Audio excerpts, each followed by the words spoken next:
désire te dire un petit mot. À toi qui n'as cessé de m'aimer, je désire t'ouvrir mon cœur en cet instant et te dire combien je t'aime, car je sais qu'à la croix tu as pensé à moi en déversant. Salut tout le monde, je sais que vous nous suivez partout dans le monde, vous êtes connectés dans vos maisons, dans vos bureaux pour suivre votre émission préférée, Parole de la vérité. Comme on dit toujours qu'à chaque émission, on vous apporte toujours un invité spécial. Aujourd'hui, on a un invité qui est berger. Moi, je dis toujours un invité spécial parce que c'est l'homme de Dieu. Il va nous parler, comme on a dit sur le titre de notre émission, la parole de vérité. Comme sujet, on a aujourd'hui le miracle. Il va essayer un peu de nous expliquer vraiment les miracles, c'est quoi. D'après la parole de Dieu, d'après la Bible, les miracles, c'est quoi. Alors, notre invité, c'est le berger Osé Kombo. Moi, je préfère que lui, qu'il puisse se présenter, que nous puissions le connaître avec précision. Bonjour, le berger Osé. Bonjour, frère Josué. Si vous pouvez encore vous présenter encore une fois de plus. Je suis berger Osé Kombo Tonga Boke de l'église charismatique La Restauration de Vie, située sur Boumou, avenue Kiri numéro 80. Alors, comme on a dit le sujet d'aujourd'hui, on a dit sur l'émission La parole de vérité, notre sujet d'aujourd'hui, c'est le miracle. Alors, on a besoin d'abord de savoir, d'après la Bible, le miracle d'abord c'est quoi? D'après la Bible. D'après la Bible, le miracle, c'est quelque chose qui vient de la puissance du Saint-Esprit, qui vient quelque chose que tu n'attendais pas, quelque chose qui ne pouvait pas se faire, mais par la puissance du nom de Jésus-Christ, c'est ça le miracle. Ok. Le berger Osé, par rapport au miracle que nous voyons aujourd'hui dans les églises, tout le monde a le miracle, je ne sais pas par là, ce miracle-là, toujours quand on a katia plutôt les alliés bango mogondi bazo sala makamba. Je ne sais pas si vous pouvez un peu nous expliquer ça. Frère Josué, molimo soki ezobima na nzoto ya moto babengi yango molimo. La Bible dit l'esprit n'a ni chair ni sang. On ne peut pas voir l'esprit. Même lorsque Jésus faisait des miracles, mon frère, la Bible nous dit les gens s'agitaient, mais il n'y avait pas des choses qui sortaient. Tu vois, ce sont des pratiques pour moi, ce sont des pratiques mains à ce que moi je connais. Tant au nom de Jésus, et ce n'est pas tout le monde qui va voir Molimo. Peut-être ceux qui nzamba fungoli misu et tu vas voir les Molimo zobima mais ezana kati ya Molimo et comment on a un misu. C'est ça ma réponse. Ouais, alors une question encore par rapport aux églises d'aujourd'hui. L'autre comment le miracle les osalema, bazosala ba délivrance sur Kitalatala. Mais le fois tout le monde n'a pas et pas magicien puis basala ka oye tellement le monsieur qui talatala talan de konabino, je ne sais pas par là, je ne sais pas ezaka ya nzambe tous ya nzambe. Ce sont des pratiques comme je t'ai dit, ce sont des pratiques na moni bazobondela pona moto ba misi moto loko na libongo mbala nyoka akotaki wapi. Mon frère Josué, il faut y battre tant même lié sur ça la miracle. C'est lui qui a dit que vous ferez plus que moi. Il faisait des miracles. Maintenant, la ligne de conduite, il y a des miracles. Oh, il y a tiré la mission. Donc, Benani, il m'a dit qu'on va s'agiter. la personne peut tomber. C'est comme ça. Mais akubimisa eloko o nyama na nzoto ya moto neti poisson muchopi magrogodo non. Et puis Satan a mayele frère Josué. Satan a tellement intelligent. Autre oui imaginer. Il a bénéficié ça dans sa vie Tango Satan a comprendre que Ningeza Bouilou a déjà n'attenta qui moi si na séduisaka ye na kotaka na nzela ya serpent. Aoki koya lisusu te pona ko envoûter mutu na nzela ya nyama. Il a pris ba stratégie pour que ça que ayas ko na nzela monimo. Lorsque balobi ke mutu wana za envoûter ezate bazuli gogodo batina kati na etomba ko benga na gogodo na bimi alors la personne est désenvoûtée. Non. Ils ont molimo mabene koti parce que elle c'était seulement l'image de l'église et Nyokazaki image à Satan. Aujourd'hui l'église est tellement éveillée qu'il y a ceux qui ont mon nyoka et pas sous bisaïe à Okima. Alors permet que tu passes à Oyebake. Moi si à Yambo, il est pas tenté par les serpents à Okima. Mais tellement Satan a malin, tellement azala maye le kolika ya biso ayana style à molimo. Alors tout se fait et ça maintenant na kati ya molimo la spiritualité. Et ça que ba bengani molimo et loko ebimi non. Alors le pasteur Berger Osé.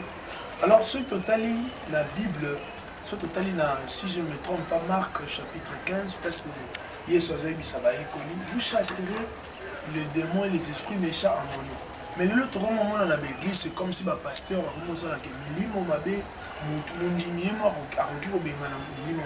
il faut passer par pasteur. Je ne sais pas. Miracle, si se trouve au nom de Jésus, bien les gens peuvent se retrouver dans le cadre de pasteur. Mon frère Josué, par rapport à la question, est très capitale, très important. Il faut les botter dans l'ensemble de Baïba. Il est lobby, na moto nyo soigné. Moto nyo soigné. À celui qui a crié, à celui-là, où il y a mis il est lobby, apprécier le pouvoir de devenir enfant de Dieu.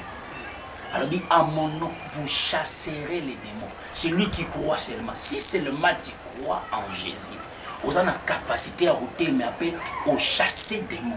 Parce que tu as crié. Jésus-Christ en lui en toi. Maintenant, tu as le pouvoir de chasser les démons.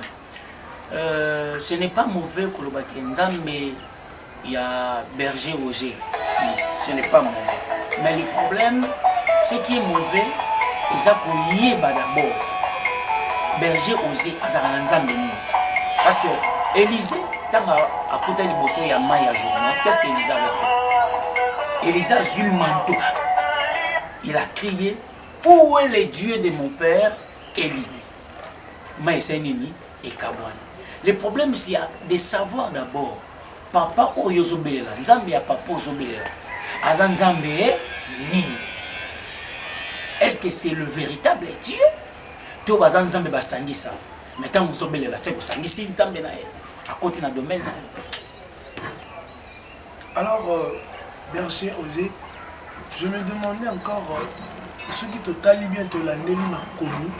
Tout que le travail vraiment, il y a Yesu Christ d'abord comme c'était d'amener le cœur des enfants vers le Père. Mais éviter les autres, tout le monde a un miracle.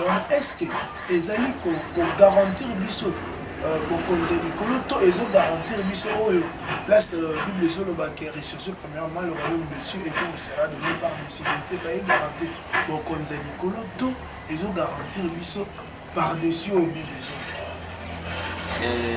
Mon frère, je suis la Bible dit dans ordre suprême il y a Jésus-Christ, dans 12 apôtres. Jésus avait dit allez partout dans le monde, faites toutes les nations des disciples, baptisez-les, enseignez-les. Premièrement, c'est l'enseignement.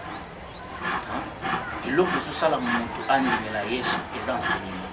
Et l'autre, ça, qui est montre comme un solide, c'est l'enseignement. Et puis, l'autre, ça, qui est montre mon ensemble, c'est seulement lorsqu'il a crié, ce n'est pas le miracle. Le miracle aujourd'hui, tout le pasteur balingi basala miracle. C'est pour attirer les gens. Frère Josué, miracle garanti au royaume d'ici. Il y a des choses qui affectent le côté de la terre. Paul a dit un cookie. C'est pas que Paul a côté de la terre. Par rapport au quota, la néné, bakomi comme un miracle.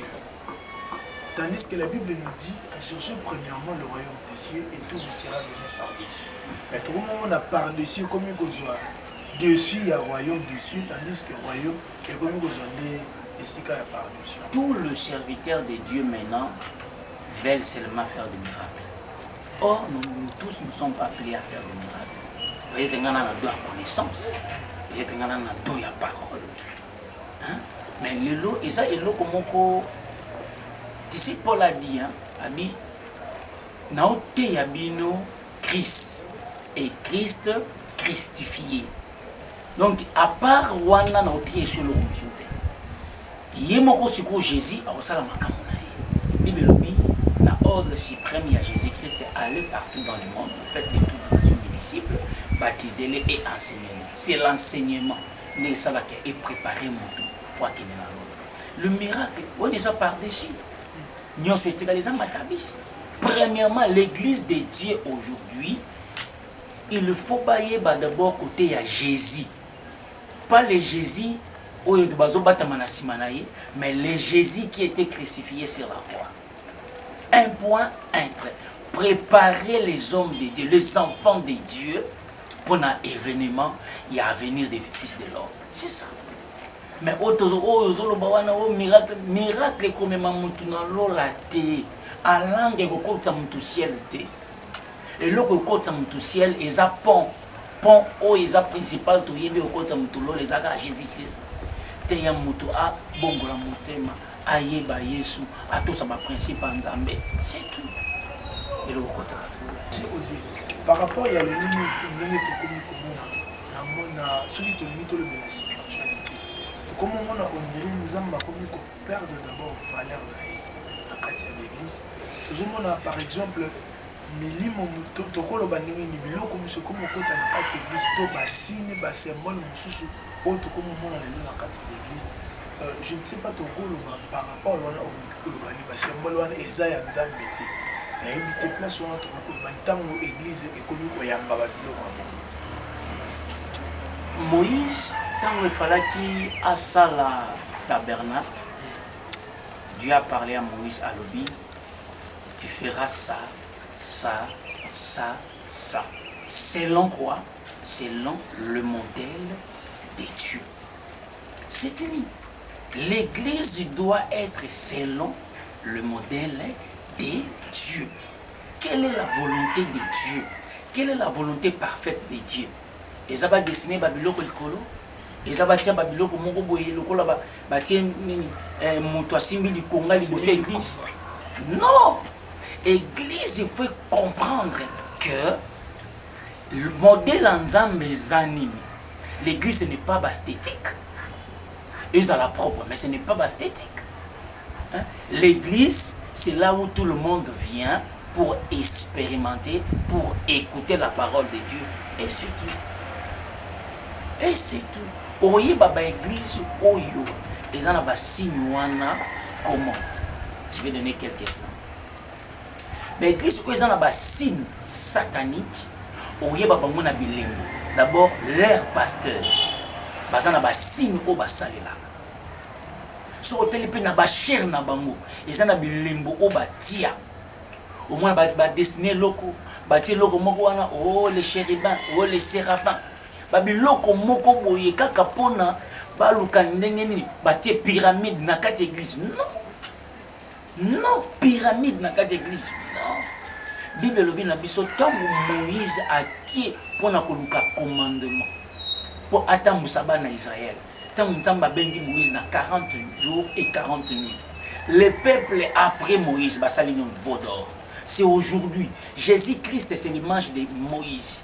Jésus, il est parti pour nous préparer que bisoto sanini to kende sika moko na ye. Mais église tango etikali awa babandu ko tuna Aaron. Aujourd'hui, naza ko interpeller ba Aaron, ba Léwi.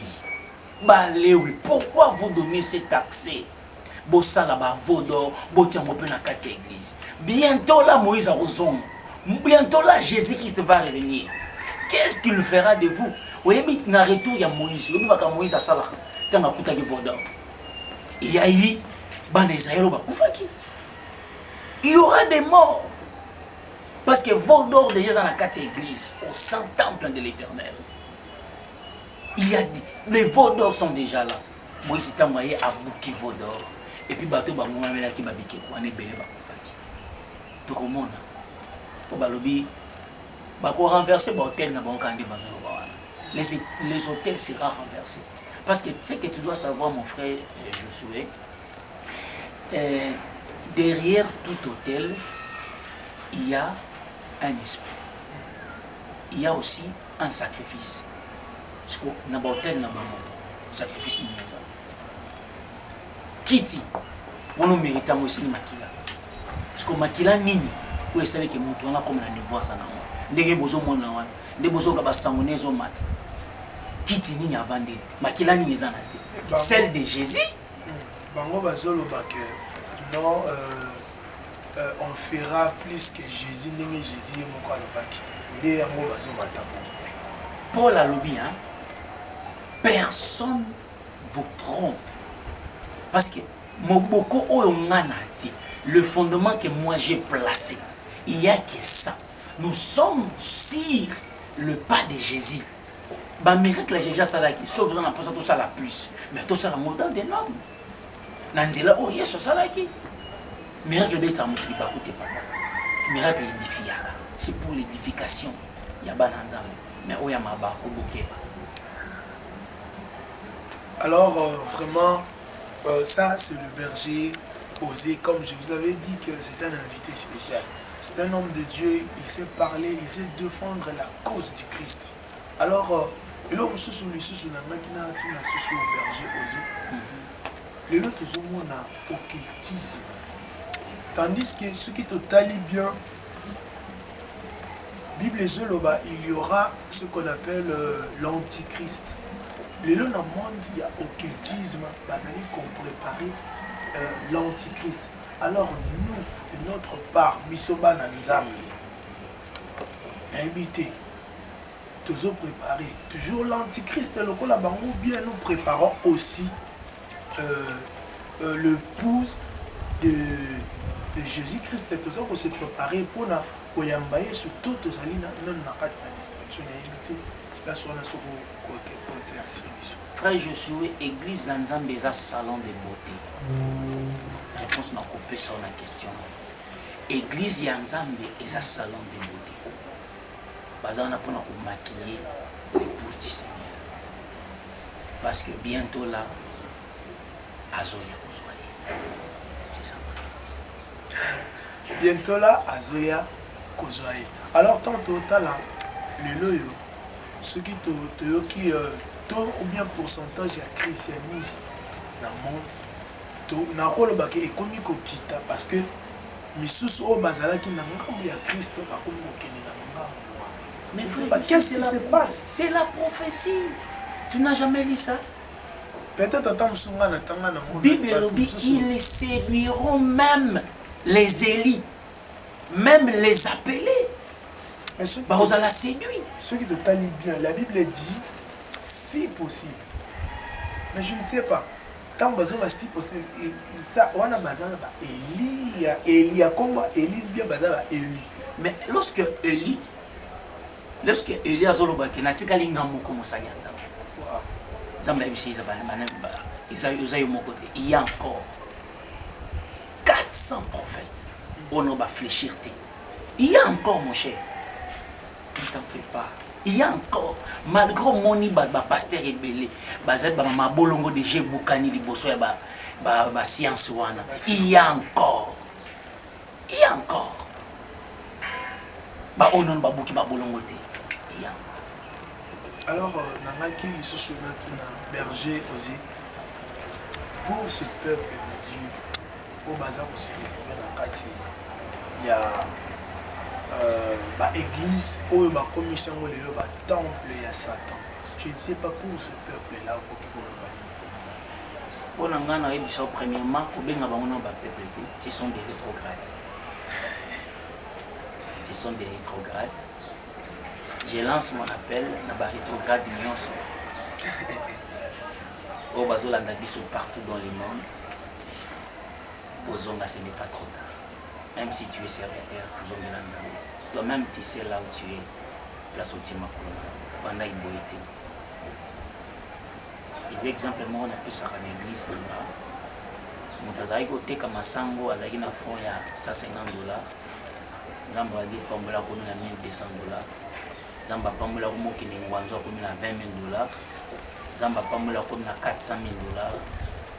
Abi alikuwa na comme na mongi belé biboye olianga avant. Na comme na mituka befona simba protection. Fona na protection pour na battre la mbongo na battre la boussu na bas. C'est comme ça.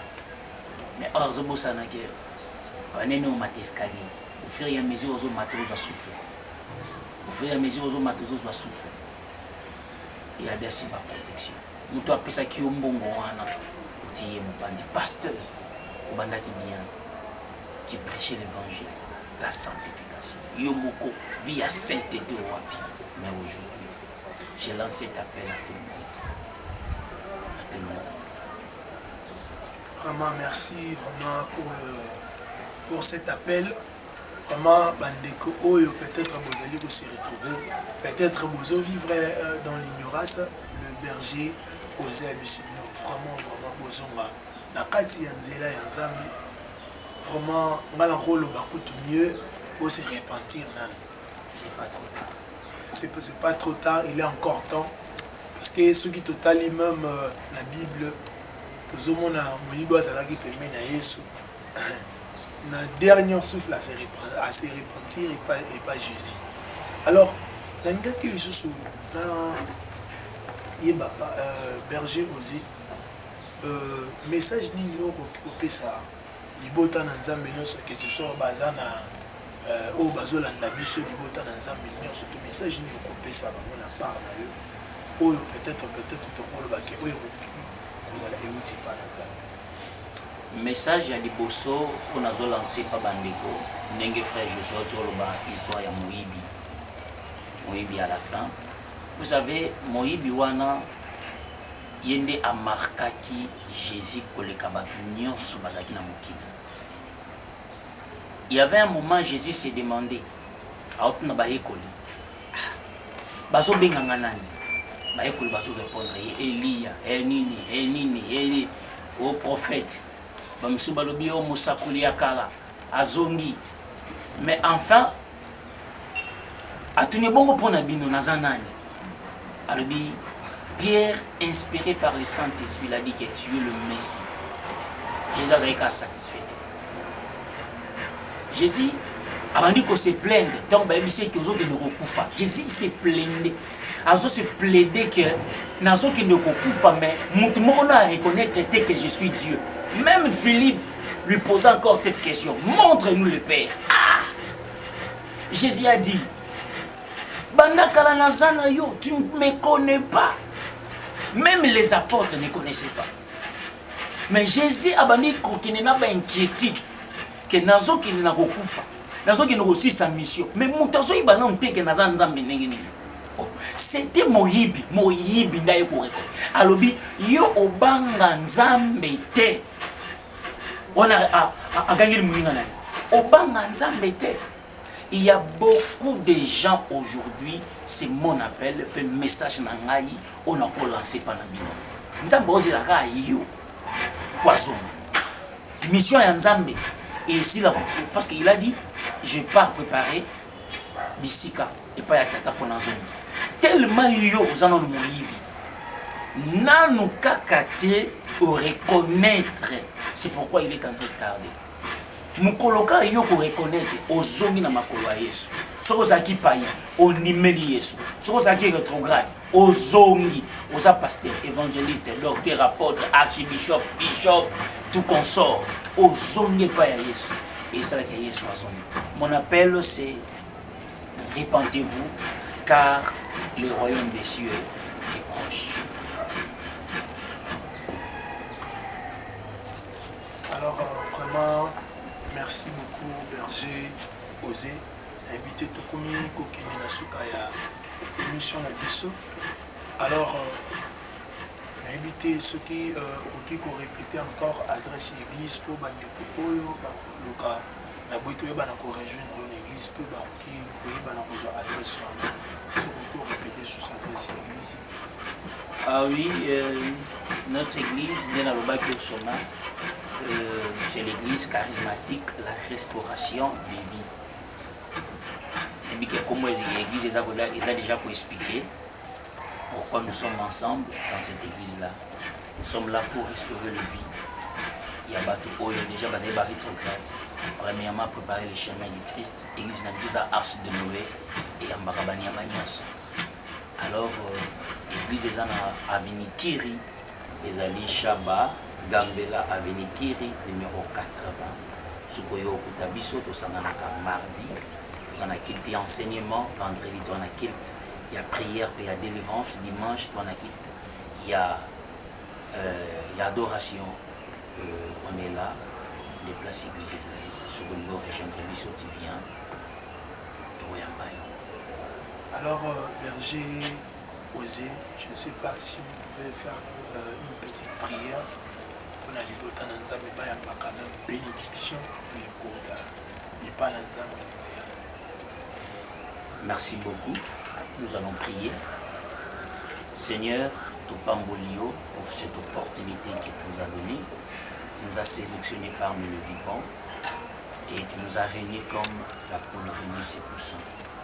Seigneur notre Dieu, je laisse bandeko nyonso bazolanda biso na banzela ya ba réseaux sociaux entre des consentements. Père, ba obazana kati ya ignorance, Nzambe benda bango bimisa bango pe ba mona lumière. Car la Bible nous dit lève-toi car la lumière arrive. Natindi lumière na ba vie ya bato ba rétrograde nyonso, ya ba païen nyonso, na ba église nyonso tout ya Congo. Pourquoi pas y a Afrique, na tindi lumière, na kombo na Yesu Christo. Pe na tiki bande kona biso oyo, y a émission, parole de la vérité. Pona musala ya malamu bazo sala, bambola bango, pesa oezo zanga, matisa bango lisusu, bamata baye bana, be basala ba émission oyo partout dans le monde, afin que le peuple de Dieu bazala éclairer la kombo na Yesu Christo. Comme nous avons ainsi prié, merci Seigneur Jésus-Christ. Vraiment, je sais que partout où vous nous avez suivis dans le monde, je sais que vous êtes édifiés avec le message d'aujourd'hui. Alors, je vous remercie tout le monde. Je remercie l'équipe technique et l'agence Eclipse Design. En tout cas, je vous dis merci encore de plus. Alors, Tokutani, Naba, séance, Toba, prochaine émission. C'est à moi en déversant ton amour et ton sang ce moment même. Je ne te connaissais pas, mais tu n'as pas hésité à le faire.